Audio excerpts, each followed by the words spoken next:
നമസ്കാരം, പ്രവാസ് മലയാളിയിലേക്ക് സ്വാഗതം. ഇന്നത്തെ പ്രവാസ് ലോകത്തെ വാർത്തകൾ ഒറ്റനോട്ടത്തിൽ. കോവിഡിനെ തുടർന്നുണ്ടായ സാമ്പത്തിക പ്രത്യാഘാതങ്ങളിൽ ജോലി നഷ്ടമായവർക്ക് വീണ്ടും ജോലി കണ്ടെത്താൻ സഹായമാക്കാൻ സർക്കാർ ഓൺലൈൻ സംവിധാനം തുടങ്ങിയതായി ഖത്തർ. ഭരണവികസന തൊഴിൽ സാമൂഹിക മന്ത്രാലയത്തിന്റെ കീഴിലാണ് ഓൺലൈൻ പോർട്ടൽ പ്രവർത്തനം ആരംഭിച്ചത്. Qatar chamber of commerce and ഇൻഡസ്ട്രിയുമായി സഹകരിച്ചാണിത്. പ്രാദേശിക വിപണിയിൽ ജോലി നഷ്ടമായവർക്ക് ഇത് ഏറെ ആശ്വാസമാണ്. https://www.qatarchamber.com/QCemployment/ എന്ന വെബ്സൈറ്റിലൂടെ ജോലി നഷ്ടപ്പെട്ട വിദഗ്ധ തൊഴിലാളികൾക്ക് വീണ്ടും ജോലിക്ക് അപേക്ഷ സമർപ്പിക്കാനാകും. സൗദിയിൽ കോവിഡ് മുക്തരുടെ എണ്ണം 2 ലക്ഷം കവിഞ്ഞു. ഇന്ന് മാത്രം 5000-ലധികം പേർക്ക് രോഗം ഭേദമായിട്ടുണ്ട്. ഇനി ചികിത്സയിലുള്ളത് 1 ലക്ഷത്തിന് താഴെ പേർ മാത്രമാണ്. അതേസമയം മരണസംഖ്യ 2500 കവിഞ്ഞിട്ടുണ്ട്. കഴിഞ്ഞ ദിവസങ്ങളുടെ തുടർച്ചയായ രാജ്യത്ത് ഇന്നും കോവിഡ് മുക്തരുടെ എണ്ണത്തിൽ വർധനയും രേഖപ്പെടുത്തി.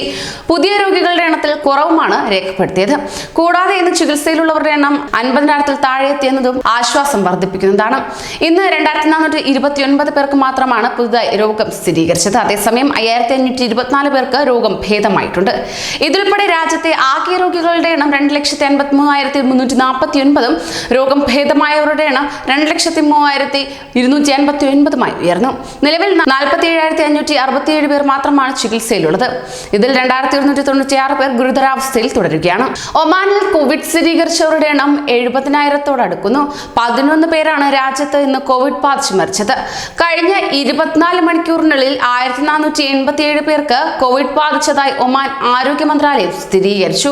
ഇതിൽ 1159 പേർ ഒമാൻ സ്വദേശികളും 328 പേർ വിദേശികളുമാണ്. ഒമാനിൽ 69,887 പേർക്കാണ് ഇതുവരെ കോവിഡ് സ്ഥിരീകരിച്ചിട്ടുള്ളത്. 46,608 പേർക്ക് രോഗമുക്തി ലഭിച്ചെന്ന് മന്ത്രാലയം വ്യക്തമാക്കി. രാജ്യത്ത് ഇതിനോടകം 337 പേർ മരിച്ചതായും ആരോഗ്യ മന്ത്രാലയത്തിന്റെ അറിയിപ്പിൽ വ്യക്തമാക്കുന്നു. ഒമാനിൽ വീണ്ടും ലോക്ക്ഡൌൺ പ്രഖ്യാപിച്ചു. രാജ്യത്തെ കോവിഡ് ബാധിതരുടെ എണ്ണത്തിലെ ക്രമാതീതമായ വർധനവ് കണക്കിലെടുത്ത് ജൂലൈ 25 മുതൽ രാജ്യത്തെ എല്ലാ ഗവർണറേറ്റുകളും അടച്ചിടാൻ തീരുമാനിച്ചു. 15 ദിവസം അടച്ചിടുവാനാണ് ഒമാൻ സുപ്രീം കമ്മിറ്റി നിർദ്ദേശിച്ചിരിക്കുന്നത്. ലോക്ക്ഡൌൺ കാലയളവിൽ വൈകുന്നേരം 7 മണി മുതൽ രാവിലെ 6 മണി വരെയാണ് യാത്രകൾക്കും പൊതുസ്ഥലങ്ങളിലും ഒത്തുചേരുന്നതിനും നിരോധനം ഏർപ്പെടുത്തിയിരിക്കുന്നത്. വാണിജ്യ സ്ഥാപനങ്ങൾ അടച്ചിടുവാനും സുപ്രീം കമ്മിറ്റി നിർദ്ദേശിച്ചിട്ടുണ്ട്. പകൽ സമയത്ത് പോലീസ് പെട്രോളിംഗ് ശക്തമാക്കുമെന്നും സുപ്രീം കമ്മിറ്റി വ്യക്തമാക്കി. വന്ദേ ഭാരത് മിഷൻ പദ്ധതിയുടെ 4ാം ഘട്ടത്തിലെ അവസാന ഷെഡ്യൂളിൽ സൗദി അറേബ്യയിൽ നിന്ന് കൂടുതൽ വിമാന സർവീസുകൾ പ്രഖ്യാപിച്ചു. നേരത്തെ ഷെഡ്യൂൾ ചെയ്ത എയർ ഇന്ത്യ സർവീസുകൾക്ക് പുറമെ ഇൻഡിഗോ, ഗോ എയർ വിമാനങ്ങളിലെ 47 അധിക സർവീസുകളാണ് ഇന്ത്യൻ എംബസി പ്രഖ്യാപിച്ചിരിക്കുന്നത്. ഇവയിൽ 32 സർവീസുകൾ ഇൻഡിഗോയും 15 സർവീസുകൾ ഗോ എയറുമായിരിക്കും ഓപ്പറേറ്റ് ചെയ്യുക. ചൊവ്വാഴ്ച മുതൽ 31 വരെ റിയാദ്, ദമാം, ജിദ്ദ വിമാനത്താവളങ്ങളിൽ നിന്നും ഇന്ത്യയിലെ വിവിധ വിമാനത്താവളങ്ങളിലേക്കാണ് സർവീസുകൾ ഉള്ളത്. 25 സർവീസുകൾ കേരളത്തിലേക്കാണ്. ഗോ എയറിന്റെ 15 സർവീസുകളും കേരളത്തിലേക്ക് മാത്രമായിരിക്കും. ഇൻഡിഗോയുടെ 10 സർവീസുകളും കേരളത്തിലേക്കുണ്ട്. ദമാമിൽ നിന്നാണ് കേരളത്തിലേക്ക് കൂടുതൽ സർവീസുകൾ ഉള്ളത്. ശക്തമായ പൊടിക്കാറ്റിൽ ദുബായിൽ പല പ്രദേശങ്ങളും മിനിറ്റുകളോളം മങ്ങി. ദൂരക്കാഴ്ച കുറഞ്ഞതോടെ ഗതാഗതം മന്ദഗതിയിലായി. ദുബായിലും ഷാർജയിലുമാണ് കാറ്റ് ഏറ്റവും ശക്തമായത്. പൂങ്കാരത്തോടെ ഇടവിട്ട് മിനിറ്റുകളോളം വീശിയ കാറ്റിൽ പുറം സ്ഥലങ്ങളിൽ ജോലി ചെയ്യുന്നവരും വാഹനങ്ങളും വലഞ്ഞു. പലരും റോഡരികിൽ വാഹനം നിർത്തി കാറ്റകന്നു പോകാൻ കാത്തിരുന്നു. ചപ്പുചവറുകളും നിറഞ്ഞിട്ടുണ്ട്. എന്നാൽ എവിടെയും അപകടം റിപ്പോർട്ട് ചെയ്തിട്ടില്ല. ഇന്ന് ഉച്ചയ്ക്ക് 2:30-യോടെയാണ് പൊടിക്കാറ്റ് അനുഭവപ്പെട്ടത്. തുടർന്ന് അന്തരീക്ഷം മൂടിക്കെട്ടിയ നിലയിലാണ്. ചിലയിടങ്ങളിൽ മഴയും പെയ്തു. ദുബായിൽ കിസൈസ്, മുഹൈസീന, മിർദിഫ്, അൽക്കൂസ് ഭാഗങ്ങളിലും ഷാർജ, അൽ നഫ്ദ ഏരിയയിലുമാണ് ഏറ്റവും ശക്തമായ കാറ്റ് അനുഭവപ്പെട്ടത്. അരമണിക്കൂറിന് ശേഷം കാറ്റ് ഏതാണ്ട് നിലച്ചു. ഒമാനിലെ വിനോദസഞ്ചാര കേന്ദ്രമായ മുസണ്ടത്ത് കുടുങ്ങിയ കൂടുതൽ മലയാളികളെ കുറിച്ചുള്ള വിവരങ്ങൾ പുറത്തു വരുമ്പോഴും ഇവരുടെ തിരിച്ചുവരവ് സംബന്ധിച്ച് ദുബായിലെ ഇന്ത്യൻ കോൺസുലേറ്റ് അധികൃതർ ഇടപെടുന്നില്ലെന്ന് വ്യാപക പരാതി. UAE-യിലേക്ക് സന്ദർശക വിസയിലെത്തി COVID-19 ലോക്ക്ഡൌൺ കാരണം കഴിഞ്ഞ 6 മാസത്തോളമായി മുസണ്ടത്ത് കുടുങ്ങിയ ആലപ്പുഴ പുന്നപ്ര സ്വദേശി ജയകുമാർ രാമകൃഷ്ണപിള്ളയെ കൂടാതെ കൊല്ലം പള്ളിമുക്ക് സ്വദേശിനി ഭീമാ തമീം, മലപ്പുറം തിരൂർ സ്വദേശിനി ഷഖ്ല നസ്രീൻ എന്നിവരാണ് തിരിച്ചുവരാൻ വഴിയില്ലാതെ ഇന്ത്യൻ അധികൃതരോട് സഹായം അഭ്യർത്ഥിക്കുന്നത്. ഫൈസൽ ഫരീദിൽ നിന്ന് UAE സുരക്ഷാ വിഭാഗം മൊഴിയെടുക്കൽ പൂർത്തിയാക്കിയതായി സൂചന.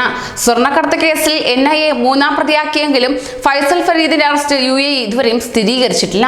ഫെഡറൽ അന്വേഷണ ഏജന്റ് ഫൈസൽ ഫരീദിൽ നിന്ന് വിവരങ്ങൾ ചോദിച്ചറിഞ്ഞത് NIA ഉന്നയിച്ച ഗുരുതരമായ ആരോപണങ്ങളിൽ ഊന്നിയായിരുന്നു ചോദ്യം ചെയ്യലെന്നാണ് വിവരം. എന്നാൽ കേസിൽ തന്നെ അന്യായമായി പ്രതിചേർത്തുവെന്ന വാദമാണ് ഫൈസൽ ഫരീദ് അന്വേഷണ ഏജൻസിക്ക് മുമ്പാകെയും വ്യക്തമാക്കിയതെന്ന് സൂചന. ഖത്തറിൽ വേനൽ ചൂട് കടുത്ത സാഹചര്യത്തിൽ ജനങ്ങൾക്ക് ആരോഗ്യ സുരക്ഷാ നിർദ്ദേശങ്ങളുമായി ആരോഗ്യവകുപ്പ്. പകൽ സമയങ്ങളിൽ ചെറിയ കുട്ടികളെ കാറിനകത്തിരുത്തി രക്ഷിതാക്കൾ പുറത്തു പോകരുതെന്ന് അധികൃതർ നിർദ്ദേശിച്ചു. വേനൽ കടുത്തതിനെ തുടർന്ന് ശക്തിയായ ചൂടാണ് ഖത്തറിൽ സമീപ ദിവസങ്ങളിൽ അനുഭവപ്പെട്ടു വരുന്നത്. വരും ദിവസങ്ങളിലെല്ലാം ഇതേ കാലാവസ്ഥ തുടരുമെന്നാണ് കാലാവസ്ഥാ വകുപ്പിന്റെ അറിയിപ്പ്. ഇതേ തുടർന്നാണ് ഖത്തറിലെ പൊതുമേഖലാ ആരോഗ്യ പരിചരണ കേന്ദ്രമായ ഹമദ് മെഡിക്കൽ കോർപ്പറേഷൻ രക്ഷിതാക്കൾക്ക് മുന്നറിയിപ്പ് നിർദ്ദേശങ്ങൾ നൽകിയത്.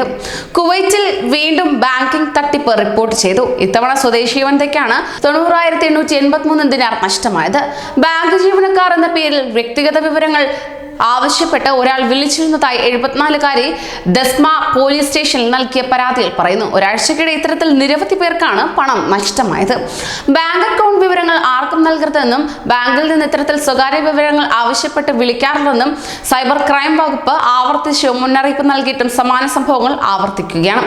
Bank account number, password, credit card സംബന്ധിച്ച വിവരങ്ങൾ എന്നിവ ബാങ്കിൽ നിന്ന് എന്ന വ്യാജേന ആവശ്യപ്പെടുന്നതായ വിവരത്തിന്റെ അടിസ്ഥാനത്തിൽ നേരത്തെ സെൻട്രൽ ബാങ്കും ഉപഭോക്താക്കൾക്ക് മുന്നറിയിപ്പ് നൽകിയിരുന്നു. കൂടുതൽ പ്രവാസി വാർത്തകൾക്കായി ഈ ചാനൽ സബ്സ്ക്രൈബ് ചെയ്യൂ.